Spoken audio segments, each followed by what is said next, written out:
Bonjour les yogis, bienvenue dans ma cuisine cette fois-ci. Je vous avais prévu un atelier yogiti, et bien nous y voilà.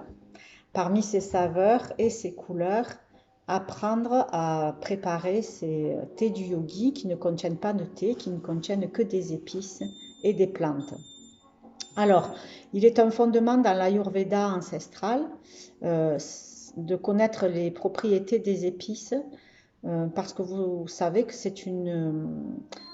l'Ayurveda repose essentiellement sur l'équilibre du corps et de l'esprit et qu'il est important d'aller équilibrer ces fameuses doshas, euh, air, feu et eau dans notre corps. Surtout en cette saison où nous sommes sous la saison Vata, c'est-à-dire l'automne, la saison de l'air, pardon, qui est très importante puisque l'air s'il est équilibré dans le corps, nous maintenons équilibré le feu et l'eau. Donc, il m'a paru judicieux de partager avec vous en cette période les propriétés des épices.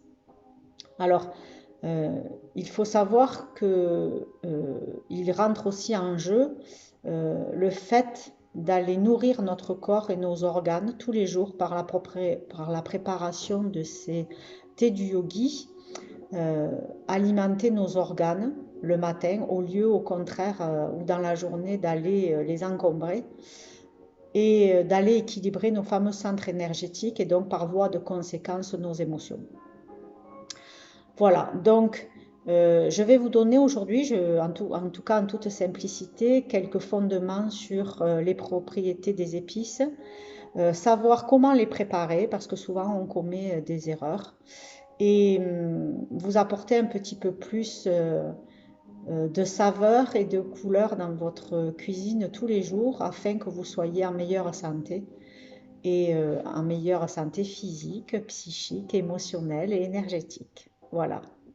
Alors, euh, il faut savoir que ces yogis ont tendance de toute façon à réguler votre métabolisme en règle générale, que ce soit dans le rôle de la digestion, dans le rôle de la détoxification, mais aussi pour chacune de vos doshas. Et aujourd'hui, vous aurez toutes ces recettes que je vous enverrai aussi, bien sûr, par lien privé, votre petit livret avec vos recettes. Voilà. Alors, je pense que la première des choses à faire, c'est connaître les propriétés des épices. Les épices qui sont devant vous pour aujourd'hui. Et si vous voulez bien, ben, vous prenez quelques notes et nous voyons cela ensemble, mais de toute façon, je vous les transmettrai. Alors, pour ce qui est de la cardamome, qui sont ces fameuses cardamomes vertes, qui sont ces fameuses graines euh, vertes et qu'on ne sait pas parfois à quoi elles servent ni comment les préparer. Alors, il faut savoir que la cardamome verte est un puissant allié de votre système digestif. Hein, les yogis, par excellence, utilisent cette épice pour stimuler le cœur et l'esprit, disent-ils. Elle agit sur toute la sphère digestive. Il faut savoir qu'elle agit sur tous les ballonnements, sur les flatulences, lutte contre la mauvaise haleine, et vous comprendrez pourquoi quand vous l'aurez goûté et savouré. C'est également un tonique nerveux, elle donne un bon coup de fouet à l'organisme pour lutter contre la fatigue. Il faut savoir aussi qu'elle est carminative, c'est-à-dire qu'elle va favoriser votre transit intestinal. Donc elle est très importante, cette cardamome. Comment on la prépare? En fait, c'est une petite graine, en fait une coque comme vous savez la pistache. Et à l'intérieur, il y a toutes les petites graines donc qui vont aller contenir les propriétés de la cardamome. Donc la cardamome, chaque fois que vous aurez besoin de la préparer, il vous faudra avoir un petit pilon ici ou votre rouleau à pâtisserie. Mais en fait, ce qu'il faut aller faire, c'est aller écraser cette cardamome, aller juste l'ouvrir, l'éclater, voilà, juste l'éclater pour pour qu'en fait elle soit ouverte cette coque et qu'elle libère toutes les propriétés des graines à la cuisson. Voilà. Donc nous verrons ça plus tard, mais c'était important que je vous le spécifie. Voilà, voilà pour la cardamome. Pour ce qui est, aujourd'hui, nous avons du garam masala. Le garam masala, très important dans la cuisine ayurvédique et dans les yogitis. Le garam masala est tout simplement un mélange d'épices où il y a du cumin, du coriandre, de la cardamome, de la cannelle, de la girofle, du poivre noir et de la muscade. Rien que ça. Et ces épices mélangées donc, donnent ce fameux garam masala qui vont avoir comme vertu principale d'aller équilibrer tous vos doshas dans le corps. C'est-à-dire que si vous recevez des personnes, vous ne savez pas si elles sont vata, pitta, kapha, dans votre cuisine ou dans vos yogitis, vous mettez du garam masala et cela conviendra à toutes les constitutions et va même les équilibrer. Donc c'est une épice magique. Voilà. Il faut savoir que le garam masala est très important parce qu'il prévient de la constipation. Il va aller améliorer le feu digestif, hein, et Annie ici. Et il va aussi participer à la lutte contre le diabète, donc en prévention, et c'est un booster général de la santé par les épices dont il est composé. Voilà pour le garam masala. Alors ici, vous avez une épice que l'on utilise beaucoup en Inde, que j'aime particulièrement dans mes plats. C'est le garam masala mélangé au tandoori. Voilà, qui donne ce fameux parfum à nos préparations de volaille, préparation de légumes, dans beaucoup de plats indiens. Alors, ce n'est pas un épice qui est feu, hein, c'est-à-dire feu comme le... C'est pas feu que je veux dire, qui est piquant. Voilà, il n'y a pas de piment à l'intérieur, hein. Voilà, donc toutes les propriétés du garam masala, mais rajoutées avec la saveur du tandoori. Ensuite, vous avez ici quelque chose de très important qui sont les graines de cumin, ici. Alors, je veux bien que vous... Je ne sais pas si vous allez voir la différence, peut-être que oui, entre les graines de cumin, ici, et les graines de fenouil, ici. Hein, ce ne sont pas du tout les mêmes graines. Voilà. Donc, les graines de fenouil et les graines de cumin. Alors, les graines de cumin ici, hein, sont des antispasmodiques puissants. Quand je dis antispasmodique, c'est vraiment quand vous avez des spasmes au niveau digestif, hein. Il faut savoir que tout ce qui a ce petit goût anis favorise votre système digestif et va avoir des propriétés au niveau de votre système digestif. Donc, elle est aussi anti-inflammatoire et donc quand je dis antispasmodique, ça veut dire, vous savez, quand vous avez des douleurs abdominales dues parfois à des inflammations de votre côlon ou de votre estomac, il est important d'utiliser ces fameuses graines de cumin. Voilà, donc elles sont là, voilà, pardon, ici. Et vous allez voir, on va les préparer dans aujourd'hui différents yogitis que vous allez découvrir. Alors, ensuite, nous avons ici la cannelle. Voilà, la cannelle que vous connaissez sous forme de bâton. Vous l'avez ici en poudre également, écrasée. Voilà. Alors, la cannelle, elle stimule votre système immunitaire. C'est important aujourd'hui. Elle va agir également sur les personnes qui souffrent de diabète de type 2. Il est important qu'elles en consomment régulièrement. Et qu'est-ce que je pourrais vous dire sur la cannelle? Ah oui, la cannelle, il faut faire attention si vous avez quand même de l'hypertension. Et puis elle peut occasionner on va dire, mais très occasionnellement, peut-être une accélération du rythme cardiaque. Il faut savoir qu'en Grèce, par exemple, on consomme énormément de cannelle. On en met dans le café, comme dans le café ayurvédique d'ailleurs. On en met dans beaucoup de plats, dans la moussaka, etc. Ça fait partie de leur culture. Et en fait, il y a énormément de personnes qui passent des vacances en Grèce et qui reviennent avec soit des allergies type urticaire, soit des montées de tension tout simplement. Et souvent, elles ne font pas le rapprochement, mais c'est dû à la cannelle. Donc la cannelle, vous l'utilisez occasionnellement, il n'y a pas de problème.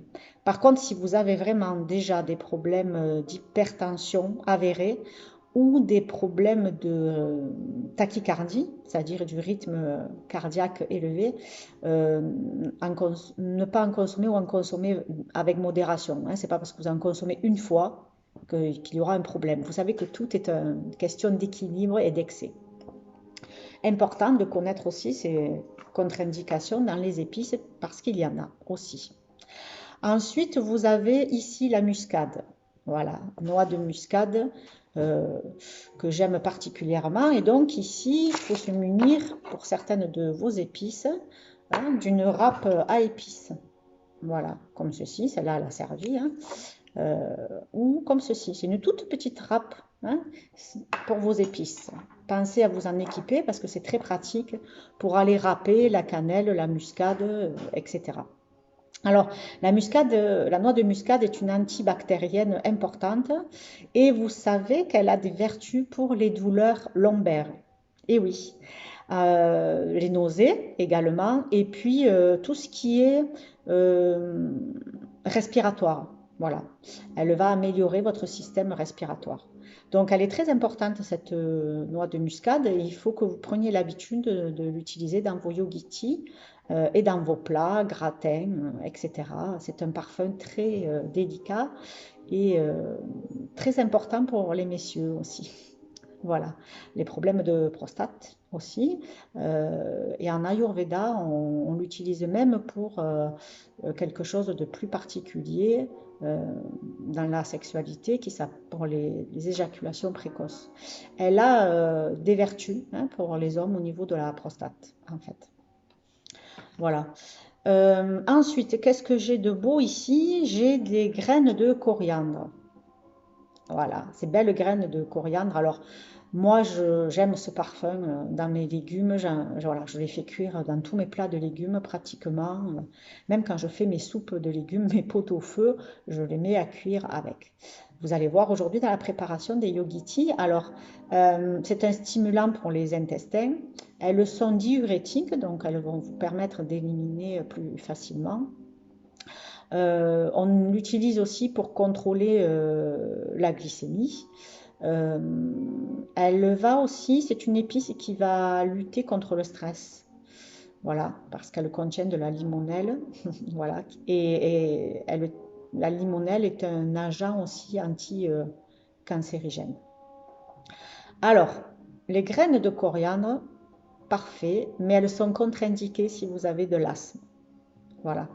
Donc, c'est important de le savoir, ne pas consommer à outrance si vous souffrez d'asthme. Voilà. Euh, donc, ce que je peux dire sur la graine de coriandre. Le poivre noir, ici, donc on l'utilise dans beaucoup de préparations. Les poivres en général, poivre long, poivre rose, etc. Bon, aujourd'hui, je vais utiliser du poivre noir. Alors, le poivre noir réchauffe votre corps et va stimuler le feu digestif ici. Si vous êtes de constitution pitta, il est important de faire attention avec la consommation quand même de poivre. Voilà. Il ne faut pas trop en abuser. Alors, si vous avez trop de pitta ou si vous êtes allergique au poivre, ce qui peut arriver, et je vais venir à ça parce que je vais vous parler du curcuma. Vous savez que pour faire ressortir la curcumine, il faut l'utiliser avec le poivre. Mais si on est trop pitta ou si on a des inflammations de l'estomac, il est conseillé de ne pas consommer trop de poivre. Pour cela, vous mélangez votre curcuma à une matière grasse, comme un peu d'huile ou du beurre clarifié, par exemple. Voilà. Et le curcuma pourra faire ressortir sa curcumine pour toutes ses propriétés. Le curcuma, alors celui-là, il est en or. Voilà. Le curcuma dont on parle beaucoup, euh, qui améliore l'état cutané d'abord, une de ses propriétés. Il y a beaucoup de savons en Inde à base de curcuma que vous retrouvez ici au centre. Il faut savoir que c'est un dépuratif sanguin, qu'il est efficace aussi pour les maux de ventre et les nausées, notamment dans le mal du transport. Et puis, c'est un anti-inflammatoire. Alors, vous connaissez le curcuma, tous maintenant, on en entend parler pour sa curcumine et ses propriétés anti-cancérigènes. Ok, par contre, je veux vous alerter sur une contre-indication du curcuma dont on ne parle pas assez à mon goût. C'est en fait la curcumine agit pourquoi? Parce que c'est un accélérateur de la bile qui est sécrétée par votre foie, par votre vésicule biliaire, pardon. Si vous avez des problèmes de vésicule biliaire, c'est-à-dire une absence de vésicule biliaire ou des calculs, ne consommez pas du curcuma à outrance parce que vous allez entraîner votre organisme à vouloir sécréter de la bile, mais il ne peut pas. Donc à un moment donné, ça va créer un autre problème. Voilà. Il y a d'autres façons à ce moment-là de remplacer le curcuma. Voilà donc cette belle épice magique. Et ici, qu'est-ce que j'ai? Ben, je crois qu'on a parlé un peu de tout. Ah non, on n'a pas parlé de notre fameux gingembre. Voilà, donc gingembre ici. Hein, donc là, vous avez un rhizome complet. Euh, gingembre, voilà, vous le voyez mieux ici. Donc, vous pouvez le consommer en poudre ou en morceaux. Par contre, on va voir qu'on ne le prépare pas du tout de la même manière. Hein. Donc ici, vous coupez un petit morceau du rhizome, vous l'épluchez. Voilà, et puis vous conservez ça au frais. Et j'essaie même en ce moment d'en planter, on verra bien si ça pousse. Le curcuma, j'ai réussi, mais le gingembre, j'ai pas encore essayé. Alors, c'est une des plantes centrales de l'Ayurveda parce qu'elle va favoriser votre système digestif et elle le combat efficacement contre les nausées aussi, le mal du transport et tout ce qui est vomissement. Alors, on l'utilise beaucoup en navigation quand on fait des longs transports en bus pour éviter d'avoir des problématiques du mal du transport. Voilà. Euh, Quand vous avez des nausées aussi lors de la grossesse, vous pouvez utiliser le gingembre. Voilà, c'est très important. Pour les rhumes, tout ce qui est état grippal, c'est un remède apaisant et il va chasser l'eau des bronches, c'est-à-dire l'excès d'eau, l'excès de kapha dans le corps. Voilà. Euh, Qu'est-ce que je peux vous dire encore? C'est un fortifiant et il contient beaucoup de... il est riche en minéraux parce qu'il contient beaucoup de phosphore, de magnésium, de manganèse, de fer, de sodium et de calcium. Ce n'est pas rien, le gingembre. Voilà. Donc, il a des vertus aphrodisiaques, ça, je crois que tout le monde le sait, puisqu'il va aller stimuler la circulation sanguine dans les vaisseaux. Voilà. Donc, ça, il faut que vous sachiez que le gingembre, en fait, ses vertus sont renforcées si vous l'associez au curcuma ou à la cannelle. Voilà. Donc, c'était important que je vous spécifie cela aussi. Voilà. Donc, voilà pour les propriétés des épices. J'espère vous avoir apporté quelques éléments précieux et avoir été assez clair. Donc, on va passer dans le vif du sujet. Comment on prépare son yogiti et comment on utilise les épices. Alors, il faut savoir que toutes les épices qui vont être en graines, muscade, cardamome, cumin, fenouil, ici, graines de coriandre, la cannelle en bâton, l'anis étoilé, le poivre, clou de girofle, tout ça. Toutes ces épices, quelles qu'elles soient, et le gingembre, si il est frais, se font cuire. Parce que sinon, les propriétés ne peuvent pas être, comment on va dire ça, ne peuvent pas ressortir des épices. Donc, il faut absolument les faire cuire. Et quand je dis les faire cuire, vous allez voir, c'est-à-dire que vous allez mettre votre eau à bouillir. Et une fois que votre eau bout, vous ne mettez pas les épices et vous éteignez. Non, absolument pas. C'est-à-dire que ces épices-là vont devoir bouillir avec l'eau pendant 10 ou 15 minutes au moins pour qu'elle puisse avoir, pour qu'on puisse extraire les propriétés de ces épices. Chose que l'on ne fait absolument pas avec toutes les épices en poudre. C'est-à-dire que chaque fois que vous allez faire chauffer vos épices en poudre, elles vont perdre toutes leurs propriétés. Si vous utilisez le gingembre en poudre, vous ne le faites pas cuire. Si vous utilisez la cannelle en poudre, vous ne la faites pas cuire. Si vous utilisez le garam masala, le curcuma, vous ne le faites pas cuire. Tout cela se rajoute à la fin de la cuisson ou dans l'assiette. C'est très important. Voilà. Donc, ça ne se prépare pas du tout de la même manière. Ni en cuisine, ni en yogiti. Donc ça, c'était important. Alors, on va passer aux différentes recettes. Donc, je ne vais pas toutes vous les énumérer aujourd'hui parce que ça serait trop long. Je vais vous les envoyer. Par contre, je vais vous en donner 2 ou 3 aujourd'hui importantes. La recette, par exemple, Vata, puisqu'on est en automne. Une jolie recette pour peut-être favoriser le système digestif. Et puis, on verra si on a le temps, pourquoi pas, une petite recette détox. Voilà. Alors, il faut pour cela une casserole pour mettre l'eau à chauffer. Votre bouilloire électrique, si vous n'utilisez que des épices en poudre, vous faites chauffer l'eau dans votre bouilloire, vous la versez et au moment où votre eau est versée et ne chauffe pas, vous rajoutez vos épices et vous les laissez infuser. D'accord? Sinon, c'est la casserole avec l'eau dedans et on va chauffer les graines. Alors, là, les recettes que je vais vous donner sont pour une proportion de 200 ml. 200 ml, c'est l'équivalent de ce mug. Comment on fait? On remplit ce mug d'eau, on verse, on regarde et il y a 200 ml. Sauf que vous allez en perdre un peu, forcément par l'évaporation de l'eau. Donc, n'hésitez pas à mettre un petit peu plus, parce que quand vos épices, votre eau va bouillir pendant 10 à 15 minutes, elle va perdre quand même pas mal d'eau et les proportions ne seront plus exactes. Et dans votre bouilloire aussi, même si elle perd un peu moins. D'accord? Donc, vous versez ces 200 ml d'eau dans votre casserole. Voilà, ici. On va enlever la jolie bouilloire tibétaine pour l'instant.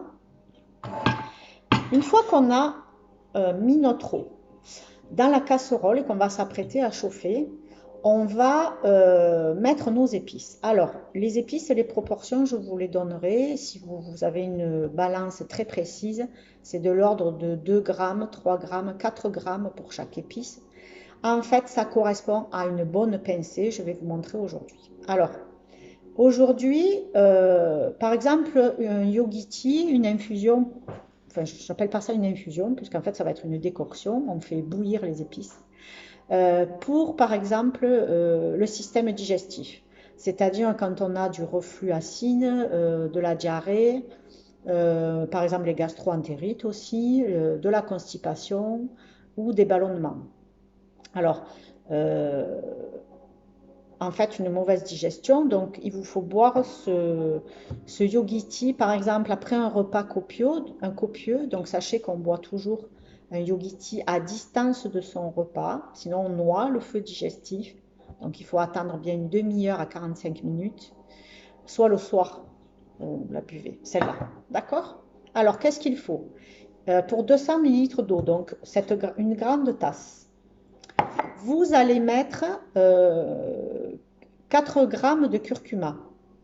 Alors ici, moi j'ai le curcuma en poudre, j'ai pas de rhizome ici. Donc je ne le mets pas, parce que je ne vais pas le faire cuire. Je le mettrai après. D'accord? Je mets 3 grammes de clous de girofle. Donc ici, clous de girofle, une cuillère, c'est une bonne pincée. Alors moi j'ai pris une cuillère, vous savez, à moka, à thé. Voilà. Donc ici. Si vous êtes pita, très très feu, et que vous avez beaucoup de feu, limitez le poivre quand même. Hein. 4 grammes, vous en mettez par exemple 3, c'est pas mal. Vous mettez une petite pincée au lieu d'une grosse pincée. Ça c'est important de le savoir, je vous l'ai expliqué pour ça. Alors la cannelle, 3 grammes. J'ai pesé les bâtons avant, donc ça fait à peu près un bâton comme ceci. Parce que c'est léger la cannelle, cannelle, il faut que le bâton soit conséquent. Donc, on met un bâton dans sa casserole. Ensuite, vous allez mettre du fenouil, ici. Donc, 3 grammes de fenouil. Si je dis une pincée, c'est ça. C'est-à-dire c'est vraiment une bonne pincée. Pas une petite. Hein. 3 grammes, c'est une bonne pincée. 3-4 grammes. Ensuite, on va mettre de la cardamome. Donc, la cardamome, 3 grammes également. Donc, on prend une bonne pincée. Ça fait environ 1, 2, 3, 4, 5, 6, 7, 8, 9, 10 graines. Voilà. On va les piler ici. On va les éclater. Juste les éclater. Hein. C'est pas la peine de les écraser. Voilà, pour sortir leur saveur. Ici, ça sent bon. Et je les mets dans ma casserole. D'accord? Alors, girofle, clou de girofle, cannelle. Qu'est-ce qu'on a mis? Fenouil. On a mis cardamome, pardon. Il nous reste le poivre, on l'a mis. Et il nous reste le curcuma. Donc, en fait, le curcuma, je ne le mets pas. Dans ma casserole, donc, il y a toute l'eau et mes épices. Je vais mettre ça sur le feu et porter ça à ébullition. Feu doux, hein, c'est pas la peine de mettre les feux de l'enfer là. Feu doux. Voilà, si vous avez une plaque, je crois que ça équivaut à peu près à 3-4. Et puis je vais laisser bouillir 15 minutes. Vous allez voir, ça va embaumer toute votre pièce. Et au bout de 15 minutes, je vais éteindre le feu. Je vais ajouter mon curcuma, poser mon couvercle dessus et laisser infuser bien 10 à 12 minutes. Je vais chercher la casserole parce que je l'ai préparée. C'est prêt, c'est chaud. Je vais vous montrer ce que ça donne. Voilà, je suis de retour. Donc ça a chauffé pendant 15 minutes. Je rajoute ma pincée de curcuma, puisque ça a fini de chauffer. Voilà. Je vais légèrement atténuer. Le curcuma, il va continuer, lui, hein, il est mélangé à l'eau, donc il va continuer à faire son effet. Voilà. Je passe avec le chinois. Donc, vous allez retrouver dans mon chinois, pardon, voilà, mes fameuses épices qui ont cuit, hein, cannelle, cardamome, etc. Voilà, ça a cuit pendant un quart d'heure. Et voilà mon yogiti qui est prêt pour mon système digestif. Voilà, donc je le verse dans mon mug. Ça reste très concentré. C'est ça. Donc, rien ne vous empêche de rajouter de l'eau chaude, après, juste chaude, de remplir votre mug si vous trouvez que c'est trop épicé, parce que ça, moi, ça a perdu un peu d'eau. Voilà, donc le système d'un yogiti, vous voyez que c'est tout simple. Il faut juste rajouter des épices et les faire chauffer correctement. Je peux vous donner la recette, je vais vous la donner dans les livrets. Donc ça, c'était pour le système digestif. Curcuma, clou de girofle, cannelle, graines de fenouil, cardamome, poivre noir. Pour ce qui est de l'infusion, par exemple, détox, parce qu'en ce moment, c'est le moment aussi de faire de la détox, mais sans vider notre corps de ses vibrations, de son auto-énergétique, pour ne pas l'affaiblir, pour aider à nettoyer, par exemple, les fameux canaux énergétiques, pour améliorer le métabolisme et stimuler le corps et l'esprit. L'infusion détox, alors que je vais vous donner là, sachez qu'elle est bonne pour toutes les doshas et pour tous les âges. Alors pour 200 ml d'eau, donc pour votre tasse ici, vous allez mettre 2 grammes de zeste d'orange bio, hein, parce que là on râpe le zeste. Donc vous allez râper 2 grammes de zeste d'orange, donc 2 grammes c'est l'équivalent, vous regarderez, d'une cuillère à café. Ensuite, vous faites la même chose avec un citron. 2 grammes de zeste de citron que vous râpez. 2 grammes de gingembre que vous râpez. Ou alors vous le mettez en poudre, mais à la fin. et 2 grammes de citronnelle en infusion toute prête. Alors, soit vous l'achetez en sachet, soit en plante, hein, les feuilles, parce que les feuilles se mélangent au yogiti. Si vous achetez des feuilles, c'est le même principe, vous ne les faites pas chauffer, vous les rajoutez à la fin. Si vous achetez des racines ou des écorces, vous les faites bouillir comme les graines pour extraire les propriétés. D'accord? Donc, pareil, vous faites bouillir l'eau, vous mettez tout cela à ébullition, sauf si vous utilisez des feuilles de citronnelle. Votre sachet de citronnelle, vous le mettez également à la fin, quand votre décoction de zeste d'orange, de citron et de gingembre se sera faite. Voilà. Il est conseillé de boire cette infusion de yogiti à température ambiante. Voilà. Vous filtrez et vous mangez ça. Vous buvez ça, pardon. Voilà. Donc ça, c'est une infusion détox. Elle se conserve 2 jours. Donc si vous la préparez à l'avance, pour un thermos par exemple, euh, pour, par exemple pour, vous savez, travailler sur les excès des toxines dans le corps, le gingembre, le citron sont très efficaces. L'orange, elle va stimuler votre digestion, votre appétit, euh, et également le gingembre. Donc, elle a des propriétés vraiment détoxifiantes. N'en abusez pas quand même dans la journée. 3 fois, ça suffit, hein. Ça fait 3 grammes mug. 2 mugs déjà, c'est bien. Mais ne le préparez pas trop à l'avance. En principe, les yogiti se préparent pour 1 jour, voire 2 maximum. Voilà. La recette de yogiti pour Vata. Alors, il vous faut mettre pour 200 millilitres d'eau, il vous faut mettre donc 3 grammes de cardamome ici, que vous allez piler, donc comme tout à l'heure. Il vous faudra mettre 3 grammes de clous de girofle, 3 grammes de cannelle, voilà, 2 grammes de zeste d'orange, donc que vous allez râper, comme précédemment, et puis 2 grammes de gingembre, ici. Voilà. Donc, si le même principe toujours, hein, on fait chauffer l'eau, on met ses épices, on fait bouillir ce qui peut l'être et on rajoute à la fin ce qui est en poudre ou ce qui ne peut pas en tout cas être cuit. Voilà.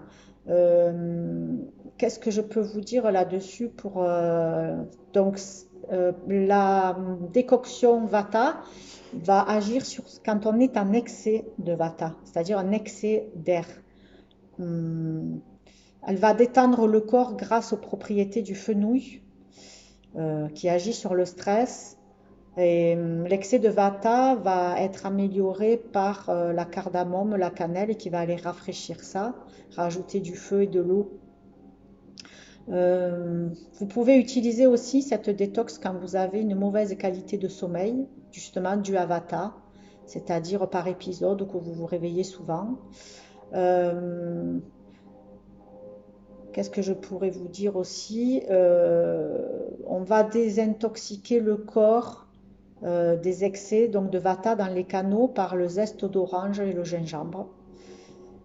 Puis on va réduire les gaz abdominaux parce que vous savez que quand il y a un excès de Vata, il y a forcément des gaz et des flatulences et des ballonnements. Et le fenouil, le gingembre, qui sont les épices reconnues pour ça, vont aller agir là-dessus. Donc, et puis vous allez maintenir un intellect clair, hein, puisque Vata, il est perdu dans ses pensées, embrouillé. Donc les clous de girofle vont agir là-dessus, le zeste d'orange aussi sur la clarté de l'esprit. Voilà, donc ça agit sur tous les plans Vata. Voilà, donc j'ai été heureuse de partager avec vous ce petit moment. Si j'ai oublié quoi que ce soit, vous n'hésitez pas, message privé, de me le dire parce qu'il est fort possible que j'ai oublié quelque chose. C'est un premier atelier que je partage avec vous. Voilà, je vous dis à très très vite. Prenez bien soin de vous et vraiment très bonne dégustation, mais en même temps, vous prenez soin de votre corps et de votre esprit.